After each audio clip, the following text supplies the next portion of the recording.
Hola, muy buen día, chiquillas, chiquillos, ¿cómo están? Gusto de saludar. Hola, profe, ¿cómo está? Bien, ¿y Buenos ustedes días, cómo están? profe. Buen Buen día, día. Investiga. bien, bien, bien. Qué bueno que están bien. Chiquillas, chiquillos, quienes están con su nombre en el chat, pierdan cuidado, no lo hagan porque voy a pasar la asistencia en un ratito más, al igual como hicimos la semana pasada, ¿se acuerdan? En la cual yo les dejé anotando un apunte y ahí pasé la asistencia. Vamos a hacer lo mismo en esta clase, ¿sí? Igual si quieren no se pierden nada, pero para que sepan que los que están anotando ahora no estoy ingresando la asistencia ahora, para que pierdan cuidado con eso. La semana pasada trabajamos con el contenido de Colonia y yo les dije que además, ¿cierto? Del PowerPoint que les traigo, del PDF que proyecto, que espero que se los compartan, ustedes tienen un manual. Lo que yo sabía es que no todos lo tenían, pero de todos modos el PDF, la presentación que yo les traje, condensaba los conceptos más importantes del contenido, o al menos aquello que se pregunta con más frecuencia en el examen. Y en la clase del día de hoy vamos a trabajar con economía. Antes de comenzar con lo de hoy día, quería saber si alguien tiene alguna duda sobre la materia de colonia, necesitan que le explique algo, les quedó alguna duda.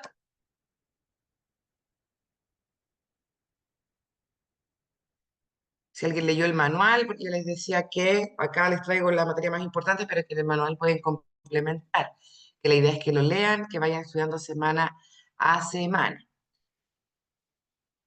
Cada clase podemos dejar un espacio para resolver dudas de su lectura, ¿sí? Entonces quiero saber si alguien tiene dudas o consultas sobre la clase uno o vamos al tiro con No, economía. profe, no, profe, porque solo leer y comprensión lectora y entender, en este caso, el contenido. Ya, igual yo siempre les voy a ofrecer un tiempito para resolver dudas, ¿sí? Porque, como les digo, que en el manual hay información que se complementa con la clase, o pasa que a veces uno en clase entiende algo, pero después va a estudiar y queda con duda o necesita otro ejemplo, para que sepan que todas las clases tenemos tiempo para resolver dudas, ¿sí? Para que no dejemos todas las preguntas para la última clase. Podemos ir Buenos días, semana a semana estudiando. Hola, buenos Eric. días, Lita, buenos días. Muy buen día. ¿Tiene alguna duda? ¿O me estás saludando ¿No? nomás? Buenos días, nos está saludando. Ah, buenos días. Buenos días.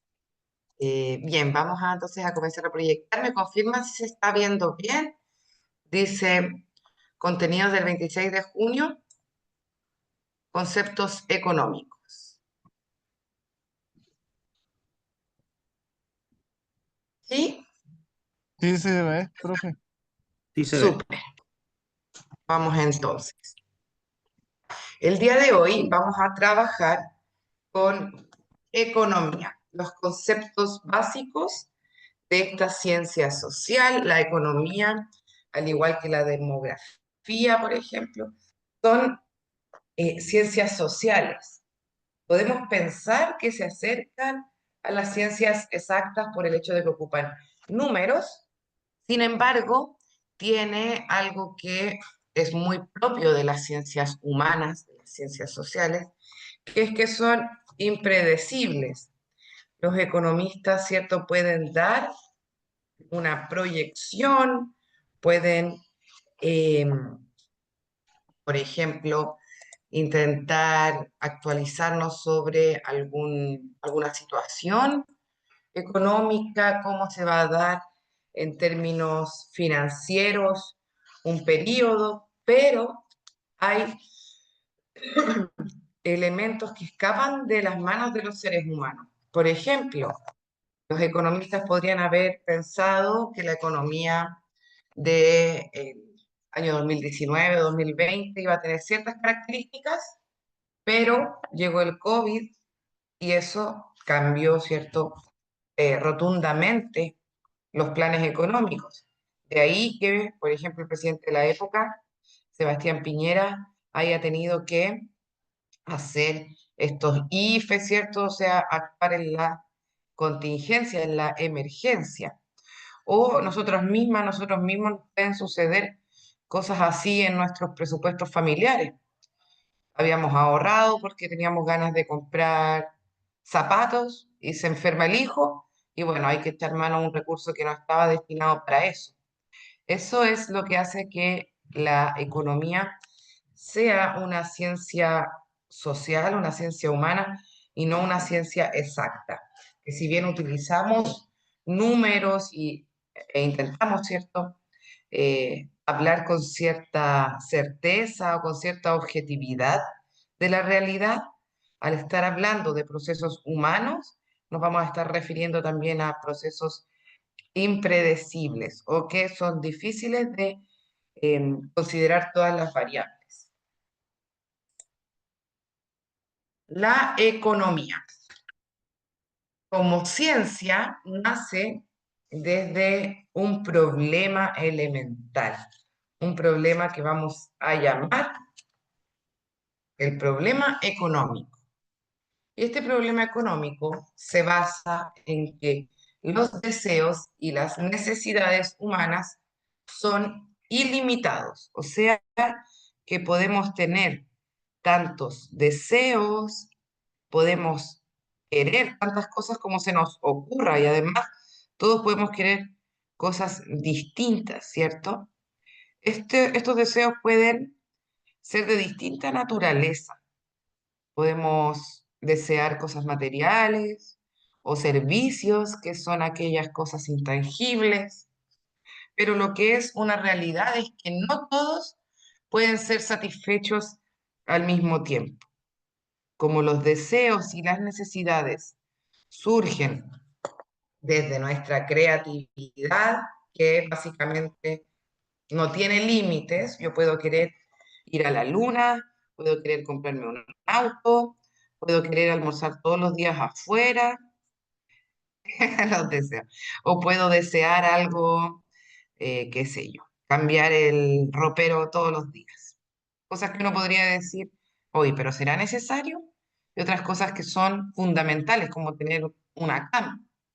Ahí entonces es que es necesario diferenciar entre los deseos y las necesidades. Aquello que es de verdad necesario y aquello que puede esperar. Por eso decimos que tanto las familias como las empresas y los gobiernos de distintos países del mundo deben priorizar, es decir, establecer una jerarquía en función. Hola Rodrigo, todavía no estoy pasando la asistencia, luego la voy a ingresar. Deben establecer una jerarquía entonces en función de la importancia de las necesidades, como les venía explicando en el ejemplo. Yo no voy a ser una buena administradora si es que estoy todos los días comprándome joyas, pero no tengo dónde dormir. De hecho, eso es lo que define un buen administrador de los recursos, saber priorizar. Por eso, para dar un ejemplo político, ¿se acuerdan de lo que ocurrió con Katy Barriga? Ahí, porque hay una investigación, porque se está pensando en que hay un mal uso de los dineros, porque hay una necesidad que no se cumplió, mientras que otras cosas hubo ahí un desvío de fondos, ¿cierto? Eso es lo que básicamente pensamos como un mal administrador o un administrador corrupto, para dar el ejemplo de un tema político, pero nosotros también quizás nos pasa en nuestra vida cotidiana, que nos damos un gustito y después decimos, chuta, ¿verdad que no había pagado la cuota de, qué sé yo, del auto? O no había, para los que tienen auto, que no es mi caso, o tenía pendiente la luz y ahí estaba comiendo sushi, ¿cierto? O sea, a veces también, por eso decimos que es una ciencia humana, porque tiene que ver con el criterio. Lo que para uno es súper necesario, el otro va a decir, oye, pero ¿de verdad prefieres gastar tu dinero en eso? Por eso el problema económico, desde donde surge esta ciencia humana, es la necesidad de priorizar, de establecer una jerarquía. Debemos ser capaces de hacer una lista y de discernir lo que es más importante o más urgente de aquello que puede esperar. ¿Y cómo vamos a saber eso? Es fundamental conocer las necesidades que tienen los integrantes, es decir, las características del grupo humano del cual yo estoy administrando los recursos. Si yo soy jefa de familia o llevo, ¿cierto?, la economía de una familia y son todas las personas celíacas, y yo voy y en el supermercado compro puras cosas con gluten, aunque sean buenas ofertas las que se me presentaban, aunque sean alimentos no perecibles que pueden durar y que otra persona diría, oye, hiciste una buena compra, a mí no me va a servir porque no está siendo realista con las necesidades que tiene ese grupo humano del cual yo me estoy haciendo cargo. O si vivo en una casa con bebés, con niños, y no dejo ni un peso para comprar pañales, también voy a estar eh, siendo deficiente en mi función de administrar esos recursos. Por eso entonces, esta ciencia humana implica, requiere de que quien esté administrando conozca las necesidades de el grupo humano. ¿Y cómo va a conocer las necesidades de este grupo humano? Conociendo las características de ese grupo. ¿Quiénes son? ¿Cómo viven? ¿Qué es lo que necesitan de verdad? Entonces, ahí es donde decimos que hay que aplicar criterio, que no va a ser para todos igual lo que se necesite, y por eso también no es una ciencia exacta. Yo puedo haber tenido súper armado mi presupuesto del 2019, como decía, pero de un momento a otro apareció el COVID-19 y eso cambió sin duda la economía de todas las familias y de todos los países. Da lo mismo un poco eh, si pensamos en ejemplos familiares o sociales, porque ahí eso fue a toda escala. El COVID atacó, ¿cierto?, las economías familiares, pero también las economías nacionales, las economías mundiales, básicamente. ¿Sí? Y eh, el conocimiento que se tenga sobre las familias, sobre los grupos humanos, sobre los países o sobre las empresas que estemos administrando, nos va a dar la información necesaria para poder saber cómo administrar. Y esto va a incluir la alimentación, la vivienda, la educación, la salud, la entretención, el ocio, los medicamentos, todo lo que se necesite para llevar una vivienda, los gastos comunes, entre otras cosas. Además de conocer a la familia o a la empresa o al país y sus características, tenemos que tener en cuenta otros elementos. Por ejemplo, la cantidad de recursos disponibles que hay, la factibilidad de obtener esos recursos, qué tan cercanos están esos recursos, el presupuesto, los precios, si mi familia es celíaca. Lo más probable es que voy a tener que encontrar negocios, supermercados, almacenes que vendan productos especializados. O si vivo con niños, lo más probable es que termine conociendo tiendas de ropa para niños, busque la cercanía, el presupuesto, qué tan factible es obtener algo. Si quiero comer una fruta de estación y estamos fuera de la estación, voy a tener que saber que eso me va a salir más caro. Entonces quizás por presupuesto me conviene consumir frutas y verduras de la estación. O sea, no es solamente conocer los deseos del grupo, sino ver qué tan factible es satisfacer esos deseos. ¿cierto? Mi familia puede querer con ansias comer pastel de choclo en pleno invierno. Y yo tengo que diferenciar si eso es un deseo que puede esperar o es una necesidad. ¿Sí? ¿Se entiende esto del problema económico? Sí, profesora, se entiende.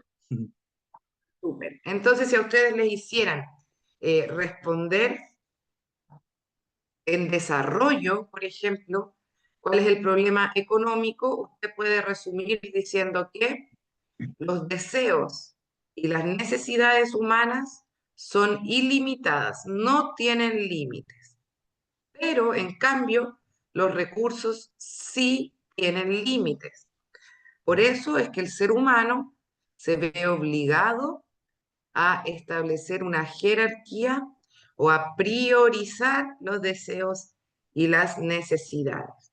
Bien, ese es más o menos un, un resumen del problema económico. Vamos a continuar. El término economía viene de un vocablo griego que se refería al arte o a la ciencia de administrar un hogar, en especial con el presupuesto familiar, principalmente relacionando entonces el concepto de economía al presupuesto familiar. Es loco porque en la actualidad, cuando hablamos de economía, muchas veces pensamos que se refiere a cosas que están lejos, ¿cierto? O a grandes esquemas económicos, por ejemplo, eh, una empresa o la administración de un presidente. A veces decimos, hay problemas económicos, es que los políticos, al tiro, ¿cierto? Lo asociamos como a la macroeconomía o a los asuntos económicos que se relacionan con la geopolítica. Y hay guerras, por ejemplo, que ahora, terrible eso, chiquillos, ¿cierto? Estamos enfrentando una guerra prácticamente a nivel mundial. Y eso, el otro día yo veía los noticieros, aquí se hablaba del impacto que iba a tener a nivel económico. Sucede algo en Medio Oriente y impacta, ¿cierto?, en todo el mundo. O cuando hay crisis económicas a niveles nacionales. ¿Qué ocurre? Sabemos muchas veces por la noticia el tema del dólar, si hay inflación, pero el concepto de economía viene de la Grecia antigua, del mundo clásico, del mundo greco-latino.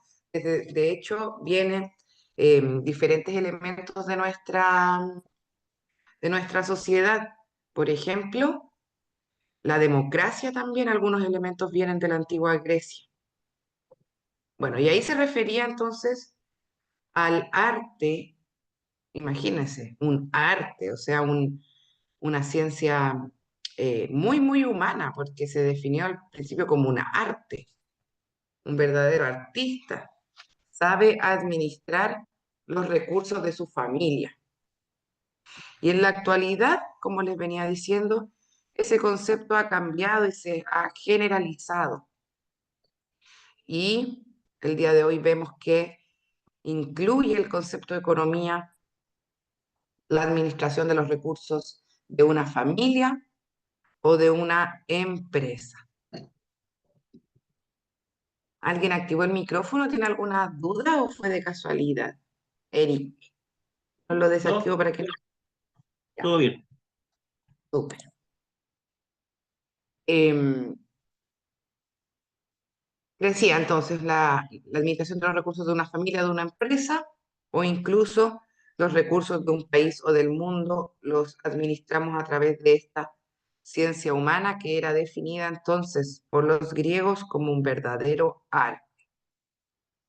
Este asunto de la administración de los recursos, esta necesidad de establecer jerarquías, es decir, lo que estamos charlando como el problema económico, no sería necesario si todo estuviera libremente disponible en cantidades ilimitadas Y si el ser humano, ahí dice el hombre, pero no estamos refiriendo al ser humano, no tuviese que trabajar para conseguirlo. Es decir, ¿se imaginan que si yo dijese, ya, quiero viajar a la luna? Concedido. Quiero cambiar mi ropa todos los días. Viniese una hada madrina, concedido. Si no tuviésemos que trabajar, si estuviese todo disponible, si es que fuese cosa de imaginar lo que deseo y se cumpliese, no sería necesario establecer listas de importancia o priorizaciones. Pero como la realidad es otra y efectivamente nos vemos en la necesidad de administrar los recursos, es que este problema económico se hace parte de nuestro día a día. Y vemos que puede ser de administrar dinero, pero también pueden ser otro tipo de recursos, por ejemplo, las energías. No podemos hacer todo lo que queremos siempre. Día a día, hasta la persona más tranquila, ¿cierto? Se ve la necesidad de priorizar sus actividades. No puedo hacer todo al mismo tiempo, aunque tenga ganas, ¿cierto? Debo priorizar. Si tengo una buena noticia, voy a tener que priorizar a quién se la cuento primero. Básicamente el ser humano está compuesto de decisiones día a día. Por eso la economía también tiene que ver con una apuesta, con un riesgo. Muchas veces quienes trabajan en economía hacen suposiciones. Supongo que esto va a seguir así, por eso me arriesgo.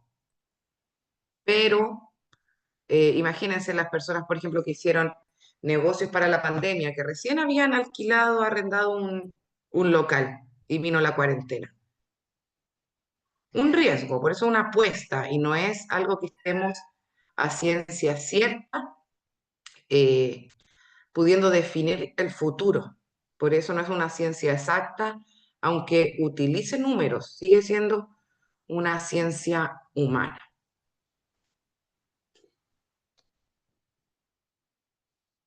Por esto entonces decíamos que el ser humano se ve obligado a administrar. Y aquí hay una palabra que es importante que les pido si lo pueden anotar, que es la escasez, que es una de las características que tiene nuestra realidad. Yo les estaba dando el ejemplo de la energía, de nuestras energías vitales, físicas, y en términos económicos vamos a hablar de nuestros recursos materiales. ¿Por qué tenemos que priorizar? Porque como seres humanos nos relacionamos con los bienes, con los servicios, con las cosas materiales y también con los elementos más simbólicos o con los servicios a través de la escasez. Hay que reconocer que las cosas son escasas, que no todo está disponible de manera libre y siempre como yo quisiera, ¿cierto? O como uno podría desear. Entonces anotamos la palabra escasez. Y con escasez nos vamos a estar refiriendo básicamente a que las cosas tienen un límite, que las cosas se agotan o que no están disponibles siempre. Bien, anoten en grande entonces ahí o con otro color la palabra escasez, que va a ser súper importante porque la escasez es la que define nuestra relación con la materia. De hecho, si algo está más o menos disponible, va a depender de si en esa época es escaso o no. Va a depender de si hay disponibilidad o no. Y todo eso hace referencia a la escasez. Una pregunta que podría salir en la prueba también, chiquillas y chiquillos, es la siguiente. ¿Cuáles son las características de las necesidades? Se las estoy soplando, así que por favor la anotan. ¿Cuáles son las características de las necesidades? Lo anotan en su cuaderno, le estoy soplando que eso podría ser una pregunta de prueba.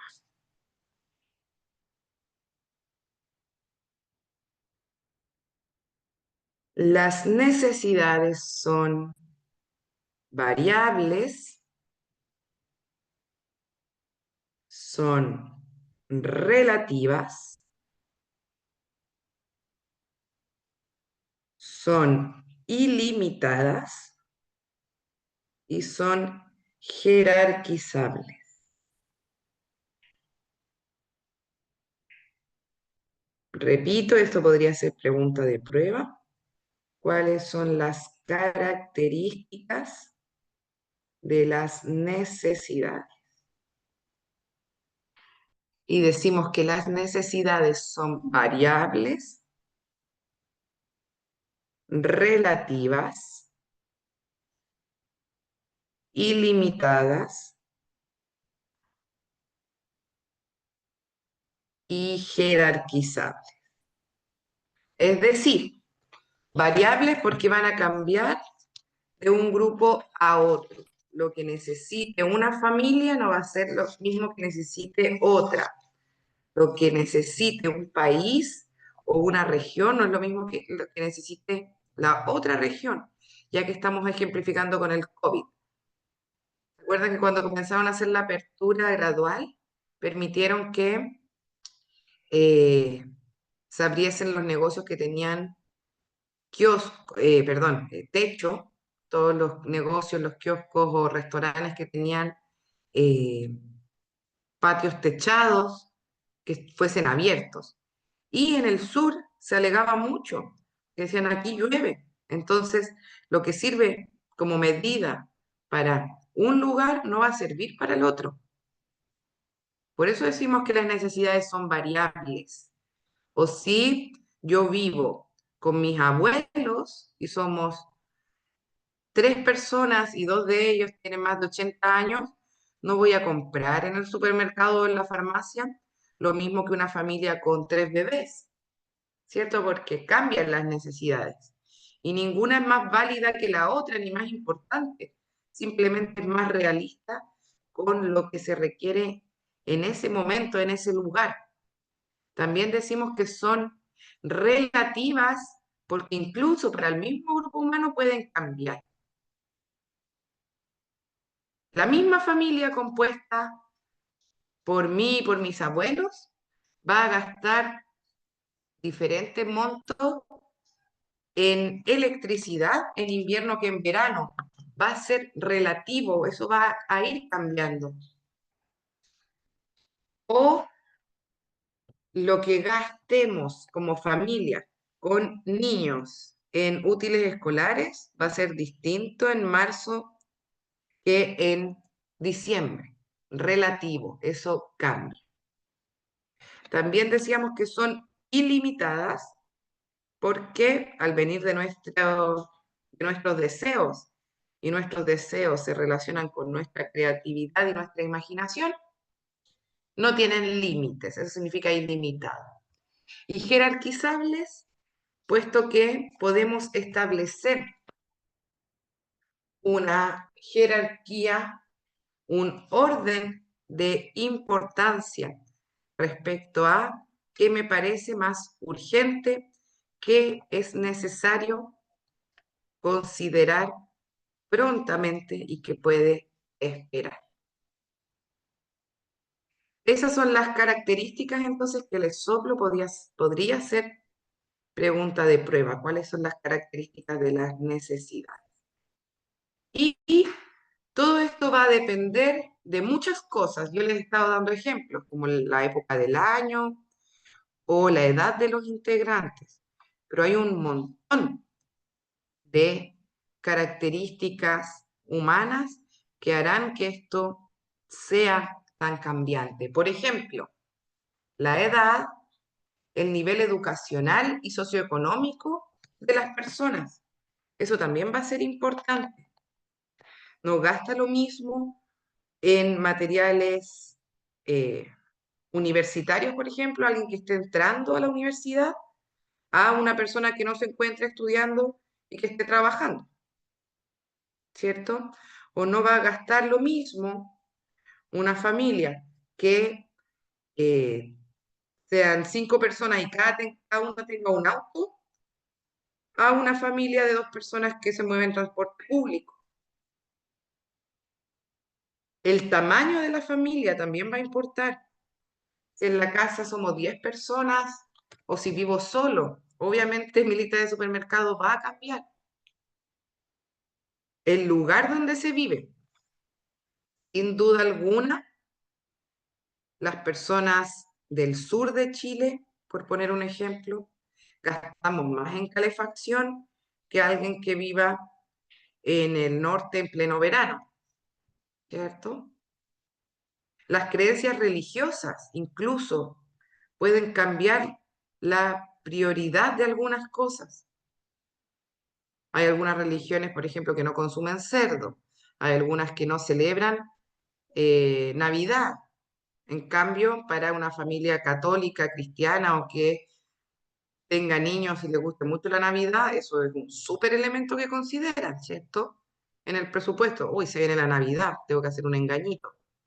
En cambio, si somos, qué sé yo, testigos de Jehová y no practicamos ningún tipo de celebración, no nos va a importar y no vamos a tener que gastar ese dinero.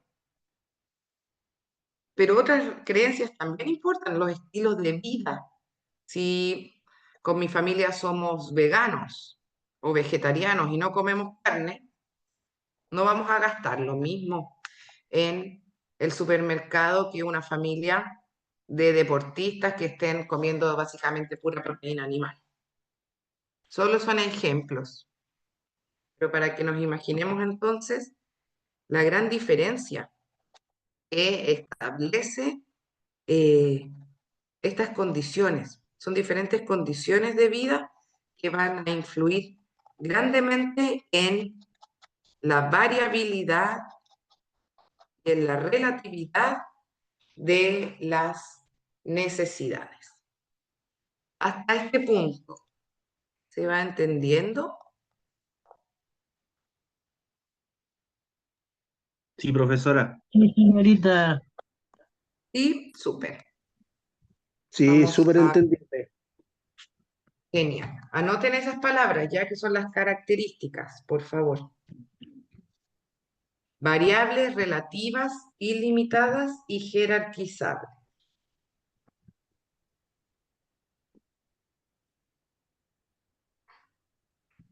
Anoten esas ¿Cómo dijo palabritas. variable? Acá están variables, Ya. Ya. relativas, ilimitadas y jerarquizables. Anoten esas 4 palabritas, porque podría Ilimitada. ser pregunta de prueba. Son variables, esas son las características de las necesidades. Características de las necesidades. Son variables, son relativas, son ilimitadas Ya. y son jerarquizables.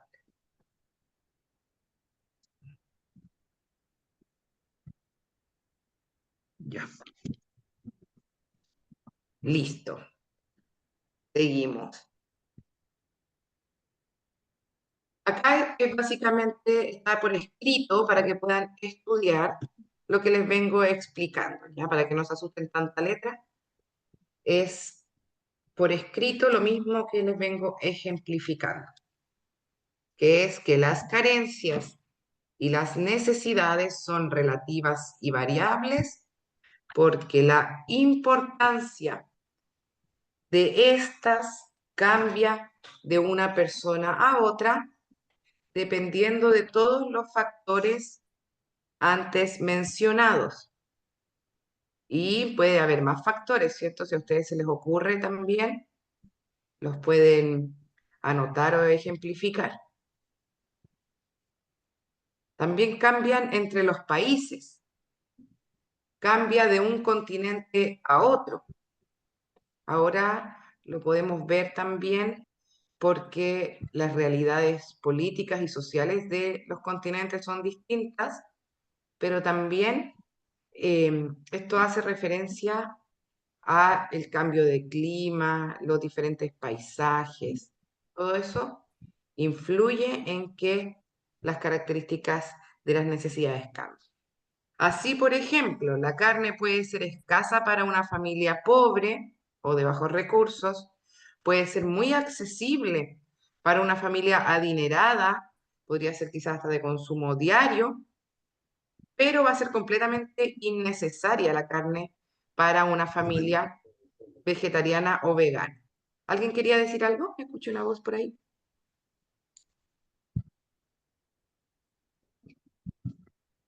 ¿No?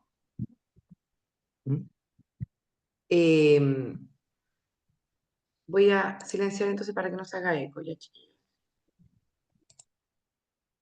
Y si yo, por ejemplo, veo el carrito del supermercado de una familia vegana, quizás no sepa a ciencia cierta si es adinerada o de escasos recursos o pobre, ¿cierto? Porque si mido el ingreso por la cantidad de carne que se consume, es un estándar que para ese grupo humano no me sirve, que me queda corto el análisis.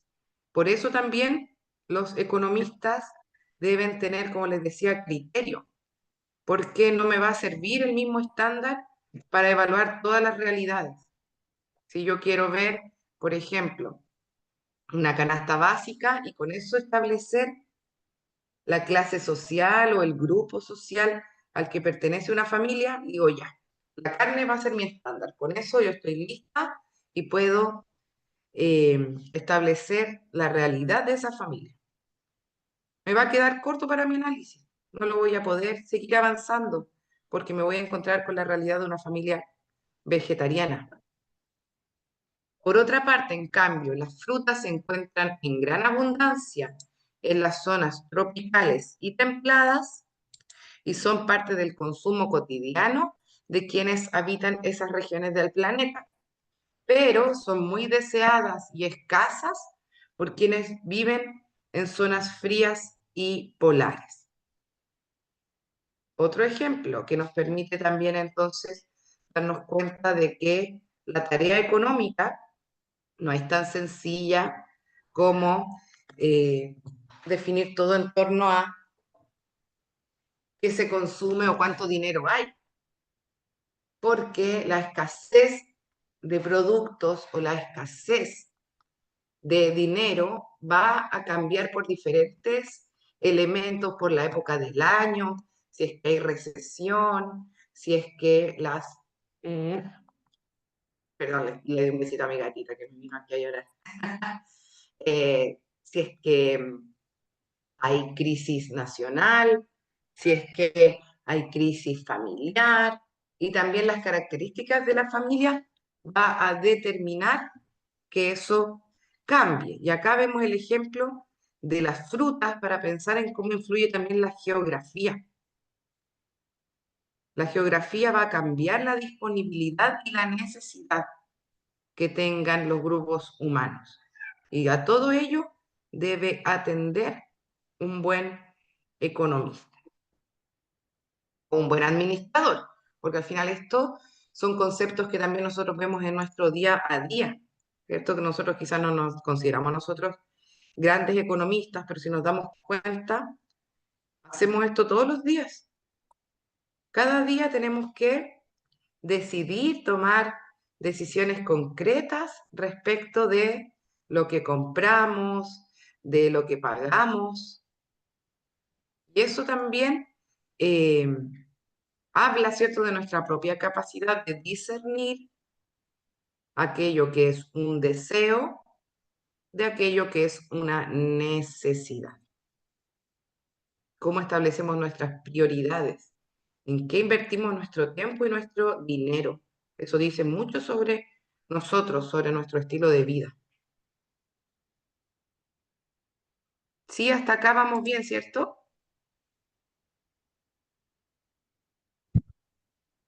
Sí, Sí, profesora. profe, se entiende. Genial. Acá hay otra cosa que les podrían preguntar en la prueba. La escasez.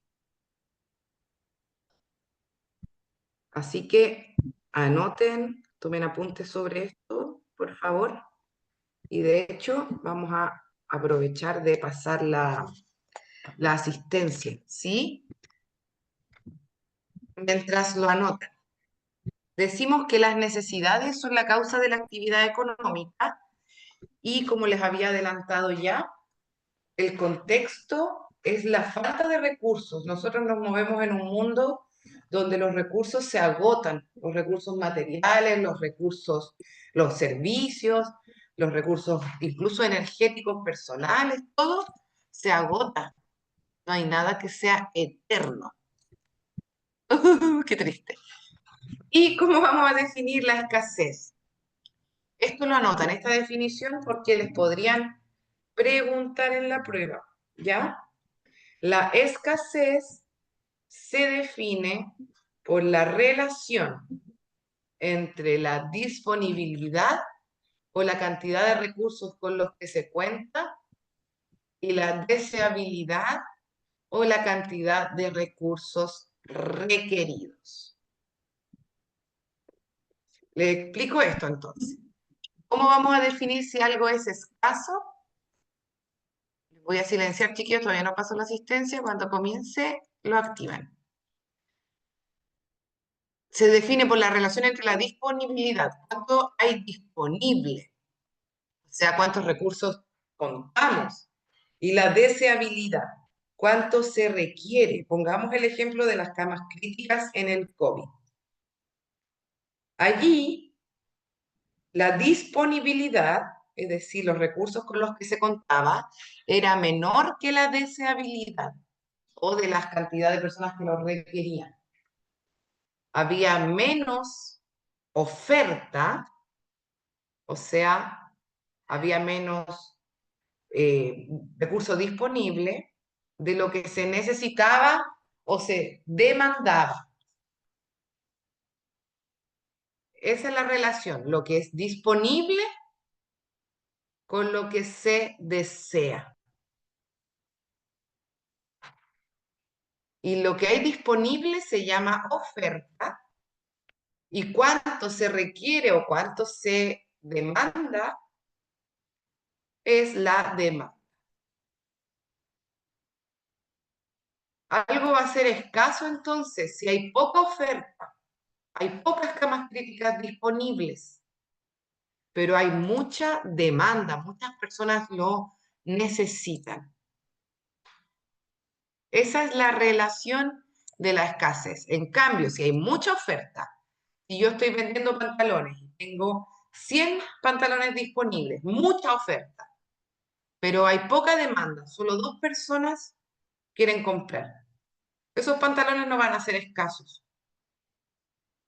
Eso entonces define la escasez.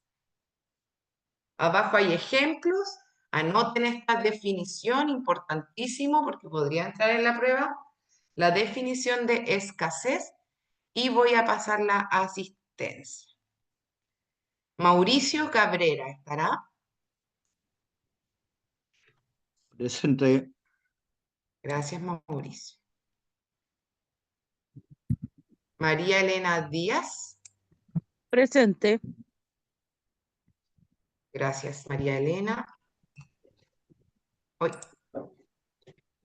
me quedó pegado el Excel, un segundito. Ahí sí. Vayan escribiendo la definición, por favor, de escasez. De verdad se los digo, se los soplo porque podría ser pregunta de prueba. Luis Abel Jara González. Presente, señorita. Gracias, Luis. David Helves. Presente, señorita. Gracias, David.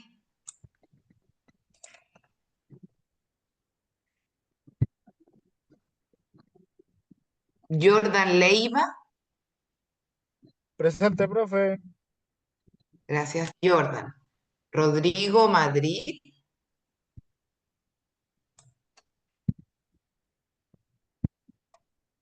Rodrigo Madrid. Parece que Rodrigo está ausente, ¿cierto? Jorge Mella. Presente. Gracias, Jorge. José Millanao. José Millanao. Dice estar Está presente en el WhatsApp. presente. Ah, están presentes los dos, listo. Gracias. Tanto José Millanao como Jorge Mella. Héctor Osorio. Presente, señorita. Gracias, Héctor. María Palma.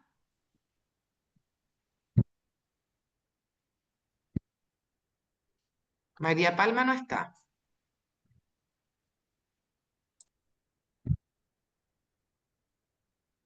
Rosa Pedraza. Presente. Muchas gracias, Rosa. Alexis Rivera. Sí, escuché, Rosa, muchas gracias. Está presente. Presente, Alexis. Rivera. Presente. Es Alexis. Eric Alexis Sepúlveda. Presente, señorita, acá. Gracias. Leandro Serra. Presente. Leandro. Presente. Sí, lo puse presente a Eric y a Leandro. Y Cristian Villarroel. Presente. Gracias. Entonces están todos presentes, excepto solo dos personas, que son María Cristina Palma y Rodrigo Madrid. Todos los demás estaban presentes. Súper. Continuamos. Gracias, chiquillas y chiquillos, por su colaboración. Decimos que algo es escaso cuando solo existe en cantidades limitadas, como el agua en Arabia Saudita, el petróleo en Japón o las camas críticas en el COVID, ¿cierto? Es muy deseado y hay poco de eso. Decimos que eso es escaso. También decimos que algo es escaso o que estamos en escasez cuando para obtener algo debemos sacrificar los recursos que íbamos a utilizar en otra cosa. Por ejemplo, me tocaba hacer mi chequeo anual de salud, ¿cierto? Pero si se me vuela el techo, hay tormenta y se me está entrando el agua, ¿qué hago ahí? ¿Qué es más importante? Difícil, ¿cierto? Porque ambas cosas son vitales. Y tengo dinero solo para atender a una de esas. Y más encima, vivo en un país donde la salud es privada. Para más recacha. Ahí también hablamos de escasez de recursos. Porque voy a tener que echar mano quizás a otra cosa, a otro ítem. Voy a tener que chutear alguna cuota. Esos son problemas muy del capitalismo y del neoliberalismo, ¿cierto? Como sistema económico. Y por eso es que quiero hacer la diferencia de los protagonistas de la economía, diferenciar el sector público y el sector privado, porque son los actores de nuestra economía. Nosotros vivimos en un país que tiene una economía neoliberal. Y esto quiere decir básicamente que somos un país capitalista donde salud, educación y muchos otros elementos que son considerados derechos humanos fueron privatizados, ¿cierto? Eso como un proceso histórico ocurrió en la dictadura militar. Y muchos servicios, como es la salud, como es la educación, son considerados justamente servicios y no derechos. Y por eso nos enfrentamos a ese dilema. Bueno, me tengo que hacer un examen y me sale carísimo, y la salud pública no lo cubre. ¿Qué hago? Me encuentro en escasez de dinero. Vamos a hacer la diferencia, entonces, entre Estado o sector público, que es el encargado de regular el funcionamiento del sistema económico a través de leyes e instituciones públicas. Ojo que el Estado no es solo un gobierno, no es solo, por ejemplo, ya el presidente Gabriel Boric, ¿eso es el Estado? No. El Estado es todo el conjunto de leyes, de instituciones, desde la Constitución, que es nuestra Carta Magna, la ley de leyes para el Estado, como también los jueces, ¿cierto? El Estado tiene poderes, el ejecutivo, el legislativo y el judicial. El ejecutivo es el presidente, los ministros, el legislativo, quienes hacen las leyes como senadores y diputados, y el judicial, los jueces, la Corte Suprema, la Corte de Apelaciones y todos los tribunales. Además de todas estas instituciones se encuentran las propias leyes, por lo cual el Estado es un aparato amplio, ¿sí? Y trata de resolver las carencias de los menos favorecidos, intentando que toda la población solucione de la mejor forma posible sus necesidades primarias. Mientras que las empresas o el sector privado agrupan a los factores productivos necesarios para producir bienes y servicios. Estos serán vendidos a un precio en el mercado y el objetivo es obtener una ganancia. Entonces, no confundir al Estado con los privados, porque los privados tienen el objetivo de obtener ganancias, mientras que el Estado lo que busca es resolver las carencias de los menos favorecidos. Entonces, por ejemplo, si pensamos en una empresa, tenemos que tener claro que la empresa tiene como objetivo obtener una ganancia. Puede también tener su visión ética, su visión política, puede la empresa tener su misión, ¿cierto? Que le ponen la misión, los valores, la visión de la empresa, pero si después de mucho tiempo la empresa no genera ganancias y nos estamos yendo para atrás y nos damos cuenta que no hay posibilidad de recuperarse, la empresa no va a continuar. En cambio, el Estado no puede renunciar porque es la forma que hemos encontrado como humanidad de organizar la vida social, de votar para escoger representantes, de mantener, ¿cierto?, una relación separada con los diferentes elementos del Estado, con los diferentes poderes, con el ejecutivo, el legislativo, que hayan quienes hacen las leyes y que no sean los mismos que los jueces, separar para evitar todos los abusos de poder. Eso lo vamos a ver más en profundidad cuando sea nuestra clase de educación cívica. Y dependiendo de la influencia o del poder que tenga cada uno de estos actores, que va a ser nuestro sistema económico.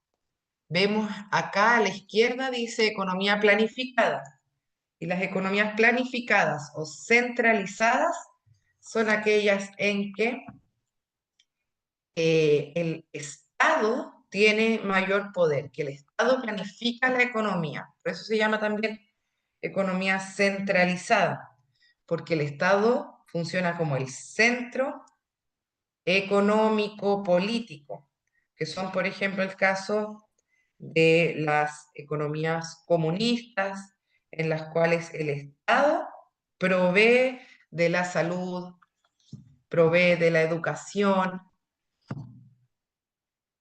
Tenemos acá a la derecha las economías capitalistas.